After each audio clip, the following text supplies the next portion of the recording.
Hello friends, welcome back to my blog. Today I'd like to talk about a topic that's kind of been on my heart recently.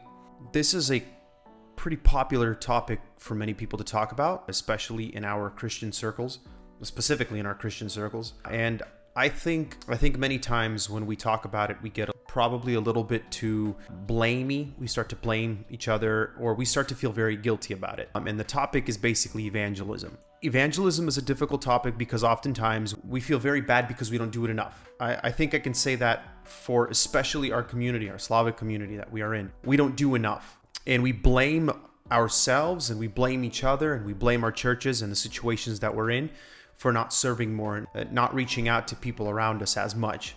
And honestly, I'm going to just lay this out on the table right now. Is oftentimes we blame ourselves a little bit too much. And rather than acting, we just blame.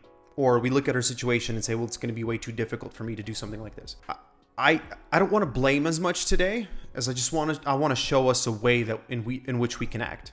I'm going to name just a couple things why evangelism, especially in America and for our community, even though we speak in English and even many of our churches are English-speaking churches. That's a new phenomenon for Slavic people right now, the Slavic English-speaking churches. Yes, they reach out to Americans, but there's still problems. The problem, namely, is that though the church is English speaking, it's still primarily of the Slavic community. Like, that just happens. It's true. So as much as we try to sort of get away from it and start to kind of join the culture here, it's not as easy. Why isn't it as easy? Well, number one is because America isn't a monocultural country. Many people think that, well, what we need to do is we need to become more like everyone else here. Actually, we are kind of like everyone else here. What do I mean by that? Well, the American community is what we understand. The American community is sort of a conglomerate of white Western European folks. That's who we call Americans. They're the people who moved here, I don't know, maybe 50, maybe 100, maybe 150, maybe over 200 years ago. They're primarily, starting with English, but then there's German, there's Dutch, there's Scandinavian, there's Irish, there's maybe not as many, but French, all these sort of backgrounds that live here in America, coming from that part of the world, right? From the place that used to just kind of settled, like the English, where they settled down all over different places in the world, like Australia, like America, like the United States, like Canada, South Africa. All these different places have just random white people there that go back to the English or someone from Western Europe, because basically that group of people, they colonized a lot of places in the world. They just kind of moved and went there. So there is that American group of people, the people whose ancestors have been here for over 100 years, and they speak English. They don't really have anything else. But if you really think about it, the American culture is still, it's sort of Western European. Now, the difference between us and Western Europeans is we're Eastern Europeans. We came later in the immigration, and most of us, especially us, our current Slavic community, we came over the past 30 years. And so we're very different from the Western Europeans who moved here many, many years ago. And we're also different from the Asian communities and the Hispanic communities and from the Black communities, and everybody has their own communities. You drive down the street, there's a Korean church, there's a Mexican church, there's a Ukrainian church, and right next to it could be even a Russian church, and then there's the big American church. The American church doesn't call itself the American church, but that's kind of the way America works. Everyone thinks that America is literally a melting pot. I say that we're not a melting pot, we're a sandwich. Everyone has their own place, and the only thing that sometimes mixes us together is the fact that we have two big buns on top and on the bottom, and then we have sauce that kind of seeps through everything. Everything else is very separate. The lettuce is the lettuce, the patty is the patty, the tomato is the tomato, or whatever else you put on your sandwich or on your burger. And right there, we are all in different categories. We split ourselves up. We have different churches, different communities. Each community is served by their own church, and everyone's like, well, the Slavics came in and made... Listen, man, everyone comes and everyone builds their own church based on the place that they came from, because that's kind of the way that America is. It is this sort of place where different communities come and they live, except the problem is that people typically like to stay in their community, inside of the place that they are in. And from one point of view, that's problematic, right? Because when we read the Bible kind of assumes oftentimes that we're going to live in a society where there's more or less one language. Even though the Jews, for example, they lived in the diaspora, they live in the dispersion throughout the Roman Empire. Still, every time that you went somewhere, most people still spoke Greek, kind of like they do English. But the fact of the matter is that still each community uses their own particular language. So the Bible does sort of speak into our situation, and sometimes it doesn't, But the fact is that the Bible speaks into every situation. But it's sort of hard to understand how we're supposed to act in our time, when back then sort of Greek was the used language by everyone. In other words, everyone understood. But if we look at our communities today, there are many people, though they live in America, they don't understand the English language enough for us to share the gospel with them. So how are we supposed to act? What are we supposed to do? How do we get out of this situation? And what is it that we have to do? Because a lot of people, they think that for us to become actual evangelizers in America and actually to minister to people, we have to get out of our community and serve in the American community. Well, that really closes the doors for a lot of people, especially who don't speak very good English. And it especially closes the door for those people who feel uncomfortable to leave their community, or they want to stay. There are some of us, like me, for example, who, though we do speak English and can serve in the community, we got married to somebody who is, let's just say bluntly, not part of the community. Like, my wife came from Ukraine. She speaks in Ukrainian and doesn't speak that much English. Though she can, she's not going to do it on a level that she's going to be able to serve. And the people that she identifies with best and the people that identify with her best are the people similar to her. And she could minister to those people well.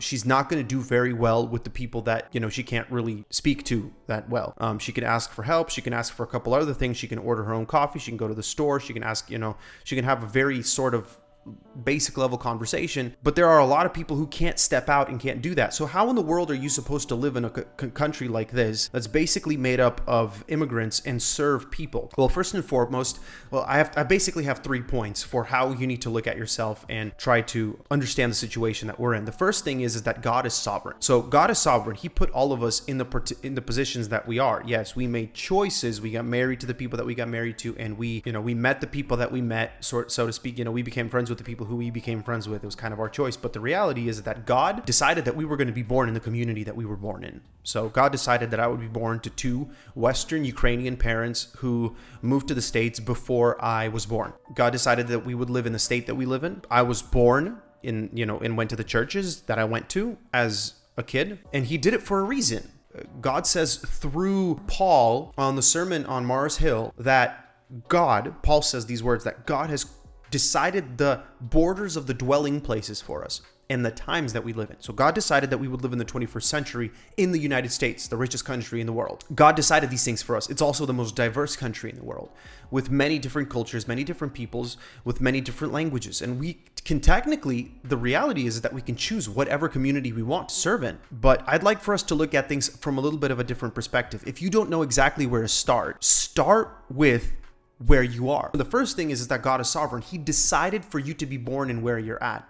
It's not an accident. In fact, it's not a problem that you were born in the community that you were born in. God didn't allow you to be born in the Slavic community so that it would be more difficult for you to serve. No, God did it the other way. God created you to be in the culture that you're supposed to be in, not as a bug, but as a feature. So number 2, you need to value the current place that you are in. It's a feature that, say, you're Slavic and you're Ukrainian. That's part of who God created you to be. Your worldview, the way you understand things, the way that you grew up, the discipline that you had, the values that you were raised with are part of who you are. God created you that way. If you were born in America, if you were born to an American household, people who were part of this culture, understood this culture, grew up, your grandparents, maybe even your great-grandparents, maybe even your great-great-grandparents lived here, everyone throughout your family grew up here, then that's part of who you are. God gave that to you. It's a gift to you. Value that. Not only value that, use that as a platform for your ministry.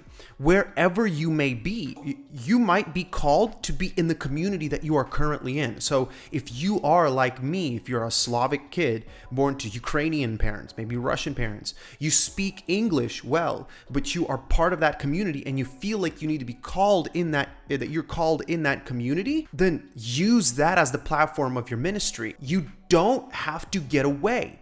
Maybe you are called to get away. Maybe you're called to go and be part of an American church. Maybe you're called to go and be part, who knows, a Mexican church. Well, I'm white, I'm different. Yeah, that can be a feature, a positive for you. Maybe you're called to leave this country and go and to serve somewhere else. Maybe that's what God called you to. And the fact that you were born and raised and grew up in the sort of conditions that you grew up with will only be more beneficial to your ministry wherever you might go. Paul was a Jew, but God called him to go and serve Gentiles, or people that were not Jews, the nations, preaching Greek in the Roman Empire that is not part of Israel. That could be you. You might be a Ukrainian who grew up in that household, who grew up in that particular sort of society, that culture, that church, except God is calling you to leave and go and serve people that are not like you. Maybe it's the opposite. Maybe you're more like Peter. Maybe you grew up in your society. Who knows? Maybe you're not like Peter. Maybe you know both languages, but God specifically called you up to serve your people, to serve the people that you have grown up with and been around all of your life. Use that as a platform for your ministry. Basically, the last thing that I want to say is open up. If you are going to be part of your community, be willing to save the people or work with the people that are part of your community.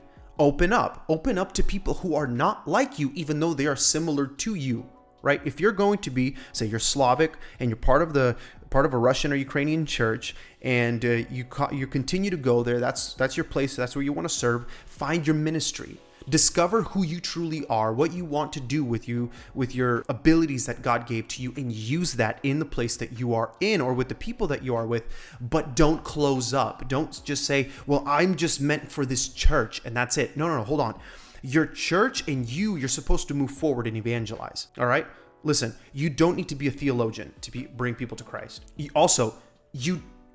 don't need to exclusively go to people who are not like you to serve them. Do you know that the people that live in America, the Slavic people, Ukrainian, Russian, Belarusian, Moldovan, all those people who used to be part of all those republics that used to be part of the Soviet Union, that are now independent states, people who are from there, many of them live here, and we have a common culture and we have something common to grasp to. Do you know that you can speak to those people? Do you know that we're not only Christians here? You might be shocked, but there are tons of non-Christian Eastern European people living in America. Tons. I mean tons. The problem is that we're just not looking for them. We're not working on looking for them. We are so stuck oftentimes in our own community, in our own circles, that we don't want to open up and allow for somebody who's different from outside of us to move in, to move into our lives, and for us to have a relationship with them. It's uncomfortable for us. We think that, oh, well, this person's different, and I don't know I'm supposed to, act or live with this person. Here's the reality: is right now we're living in a time where there are a lot of people moving from Ukraine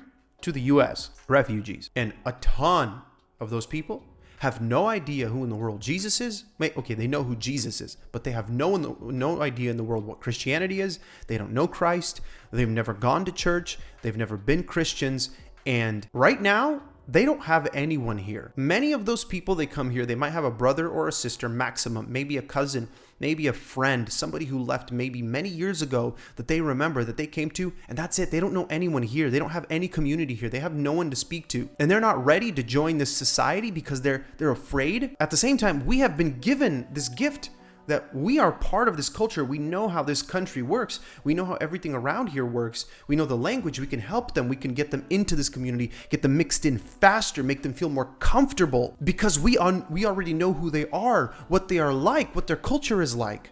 Basic things. We eat the same food that they eat. We dress in similar ways that they dress. We speak in a similar language that they speak in, maybe not perfectly. But hey, what if we could open up to those people and bring them in? Hey, if you feel like you're called to go and serve the people that are English speaking in America, specifically American people here, do that. But we're not required to break all of these churches right now that we have and say, hey, until we become American churches, we're never going to be able to serve. If we have something to say to our parents, it's not that, hey, your church is wrong. It's, hey, your church can serve a lot of people, but it's not doing it. Why are we not doing it? Why are doors closed to non-Christian Slavic people? Why aren't they coming? That's the bigger question. You're not required to become a totally American English church. Yes, our new generation, we're becoming more and more like that. But now there's a new generation coming in who's immigrating, and they're going to have to go through the same 20, 30 years that many of the people who moved here in the 90s went through. So we're starting all over again from ground zero. That means these churches that were immigrant churches, they're not ending. Immigration's still going. In fact, it just caught fire again. I don't know if people are going to go back in huge droves. Maybe there will be a pretty good number of people that goes back. I don't know, but maybe not. And are we serving those people, especially those who don't know Christ? Hey, there are people who have lived here for 20 years, for 30 years. They've never been to an evangelical Slavic church. Why? We need to do this. We need to open up. And if we're not ready to move into an American church and invite Americans to feel comfortable in our church, and we'd rather stay in our Slavic churches because we're more comfortable with the culture, or because let's just be a little bit more godly here and say that because God called us to be in our culture, to be in our churches, and to work where we are, then why don't we use that platform and serve the people around us? I think God is calling us to big things. I just want to finish with this encouragement. You don't need to be a theologian. You don't need to be a preacher. You don't need to be somebody who knows everything. What you need to do is you need to just start sharing your life. Have you ever shared just your life? Have you ever just spent time with the person who's non-Christian, who doesn't know Christ, just became friends with them? And not with the first conversation or second conversation you have, go, hey, so I'm going to tell you that you have to that you're going to hell and you're going to need to get saved. But show them with your life and then bring the message with that. I'm not saying sans the message. I'm not saying don't have the message. Have the message. Speak the message, but live it. They're not going to care about what you say if they don't see you living it. The message won't make a difference for many people. Most people, they aren't going to spend time arguing with you. They don't want to argue. That's not part of who they are. Most people aren't there going, what I really wanted is to have a philosophical argument with somebody who's a Christian. No, what they want is a friend. And what they want is somebody to show them just through regular life that they care about them. And when a Christian shows that they care about them, that's when a person starts to see and go, hey, I want to be around these people. I like the way that they live. I want to see what sort of philosophy they live by. And then when they start seeing that we live because of Jesus, because Jesus is the one who inspired us, that's when things start to turn around for them. And they start to look at it. They start to get interested. They start to read. They start to ask questions. You can tell them about this. But the more serious questions, the things that they really need to know, they're going to start searching it for themselves. Never shove the gospel down somebody's throat because they're going to regurgitate it. If you offer it to them, show it to them, demonstrate the beauty of it to them, open up so that you can share your life with them. That's the big part. If they feel like they're going to be part of this community, they want to be in the church. They want to be the church. They want to be alive. They want to have that joy that you have because you accepted them in. They want to have that same love that you have toward them. They want to also show to other people because that is what brought them in. Then they will start to repent of their sins because they will realize their own sins. You can't force confession out of somebody. But for that, you have to get out of your own comfort zone where you're at. So one way or another, you're always going to have to get out of your comfort zone. But sometimes maybe God called you to actually use the place that you're in to minister. But God never took out the commandment of ministering to others. So minister where you are, but minister. Use it. Use what you have been given by Christ to minister to the people that you can. Hey, if your church is not an English-speaking church, if your church is not the sort of church that easily allows for people who are American by nationality or by culture to join, that's okay. I know a lot of people are like, that's so terrible. Yes, we're going to need to transition eventually. But right now, we're in this sort of place where our churches in the state that they are can serve and minister to people around us. We just have to do it. That's the biggest issue. It's not the language. It's not the culture. It's the fact that we don't minister. That's the biggest issue. Hey, and if you're called to the English-speaking American community, that's what God is calling you to. Go and do it. Go and serve. Serve where you are or where you're called to be. Don't use the excuse of, well, I have a Ukrainian church. I don't know how I'm supposed to invite people. Okay, you're a part of a Ukrainian church. Just do a quick scan. How many of the kids that you went to Sunday school with are actually still in church? If it's half or less, you already have a few people you can minister to and bring to church. What you can do is you start a relationship with them. If you're a guy and you know a couple buddies that you used to have in Sunday school that you used to go to school with, you know them pretty well, or you knew them pretty well, you're following them maybe somewhere on Instagram or something like that. Hey, message them. Hey man, how are you doing? How have you been? Are you willing to catch up? Let's go grab some coffee. And that's where it starts. Sharing your life with others. He's going to be able to come to a church like yours. Hey, but fair warning, if your church is not open to serving people who are non-Christians, you should probably leave.